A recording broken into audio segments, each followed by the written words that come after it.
கொடுக்குறப்ப சரின்னு சொல்லி அது எங்கே அது எந்த பேஸ்கெட்டுக்கு போச்சுன்னு தெரியல. ஒரு ஆய்வு கூட நடத்தலை. ஆனால் இப்போ அங்கே இருக்கிற ஆக்கிரமிப்பில் இருந்த மக்களே அதை நீக்கிட்டாங்க.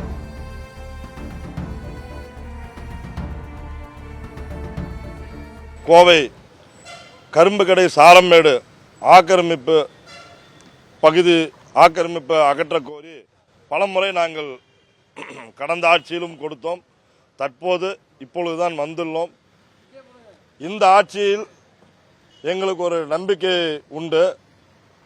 லஞ்சம் தவிர் நெஞ்சம் நிமிர் என்ற வரிகளுக்கேற்ப இந்த அரசு செயல்படுவதால் நாங்கள் தற்போது ஒரு 4 கோரிக்கைகளுக்காக கோவை மாநகராட்சி ஆணையாளர் அவர்களை சந்தித்து மனு கொடுக்க உள்ளோம். அது என்னவென்றால், கோவை உக்கடம் டு கரும்பு கடை ஆத்துப்பாலம், அந்த பாலக்காடு பொள்ளாச்சி செல்லும் ஆத்துப்பாலம் செல்லும் அந்த பாலத்தில் தெருமுனைகளில் அந்த முனை பகுதிகளில் வேகத்தடை கண்டிப்பாக அமைக்க வேண்டும் என்றும், ஏன் அப்படின்னா ஏதோ ஒரு விபத்து நடந்து ஒரு குடும்பம் பாதிக்கப்படுறதுக்கு முன்னாடி, அதுக்கப்புறம் அதிகாரிகள் அது மேலே கவனம் செலுத்தி நடவடிக்கை எடுக்கிறதுக்கு முன்னாடி அந்த முனைப்பகுதியில் மீது கோவை மாநகரத்தில் உள்ள எல்லா பாலங்கள்லையும் அப்படி போட்டிருக்காங்க. ராமநாதபுரம், பீளமேடு எல்லாம் போட்டிருக்காங்க. அப்போ அதே மாதிரி இதுவும் அந்த கான்ட்ராக்ட் சம்மந்தப்பட்ட யார் அந்த கான்ட்ராக்டரோ அவர் இது பண்ணணும், இல்லை மாநகராட்சி முன்னெடுத்து பண்ணணும்னு கேட்டுக்கிறோம். கோவை மாநகராட்சி முழுவதுமாக தெருநாய் தொல்லை அதிகரித்து சிறுவர்களும் பள்ளி செல்லும் சிறுவர்களும் வயதானவர்களும் அச்சுறுத்தலுக்கு ஆளாகின்றனர்.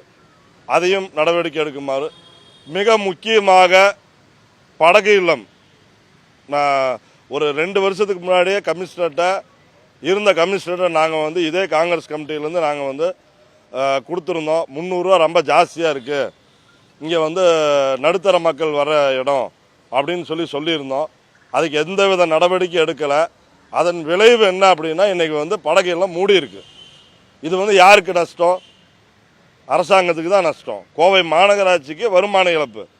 ஆகவே ரூபாய் 100 வீதம், எங்களோட பர்சனல் கருத்து, 100 வீதம் ஃபிக்ஸ் பண்ணால் அந்த போட் ஹவுஸ் ஒரு பப்ளிக், ஒரு வேலைக்கு போகிற ஒரு நடுத்தர வர்க்கத்தை சேர்ந்தவர்கள் கண்டிப்பாக குடும்பத்துடன் வருவாங்க. அது சிறப்பாக இருக்கும்னு சொல்லிட்டு, அதாங்க கடந்த ஆட்சியில் கொடுக்குறப்ப சரின்னு சொல்லி அது எங்கே அது எந்த பேஸ்கெட்டுக்கு போச்சுன்னு தெரியல. சரிங்களா? ஒரு ஆய்வு கூட நடத்தலை. ஆனால் இப்போது இந்த மாநகராட்சி ஆணையாளர் அணுகிறதுக்கு முன்னாடியே கோவை சிங்காநல்லூர் சட்டமன்ற தொகுதி எம்எல்ஏ திரு கிரிபிரசாத் நேரில் ஆய்வு மேற்கொண்டு மாநகராட்சி எல்லாத்தையும் வர வச்சு, நாங்கள் அங்கே இருக்கிற சாரமேடு பகுதி மக்கள் முடிஞ்சளவு இதுக்குன்னு ஒரு கூட்டமைப்பு அங்கே வச்சுருக்காங்க. அந்த சாலை ஆக்கிரமிப்பு அவங்க முடிஞ்சளவு எல்லாம் ஆக்கிரமிப்புலாம் பண்ணிட்டாங்க.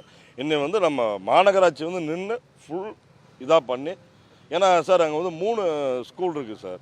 ஒரு கிட்டத்தட்ட 5000 குழந்தைங்க படிக்கிறாங்க. ஏதோ ஒரு குழந்தை விபத்து ஆயிடுச்சுன்னா அதுக்கப்புறம் நடவடிக்கை எடுக்கிறது, அதுக்கப்புறம் ஆக்கிரமிப்பு அகற்றுறது, இதெல்லாம் தயவுசெய்து வேண்டாம். இந்த ஆட்சி அப்படி இருக்காதுன்னு சொல்லி நாங்கள் ரொம்ப நம்பிக்கையோடு, நாங்கள் கூட்டணியில் இருந்தாலும் இவங்க என்ன தவறு இருந்தாலும் சொல்லுங்கள், நாங்கள் திருத்திக்கிறோம். எம்எல்ஏ கொண்டு அதுதான் சொல்கிறாங்க. இது ரொம்ப ஒரு கண்ணியமான நடைமுறை, ஆரோக்கியமான நடைமுறை.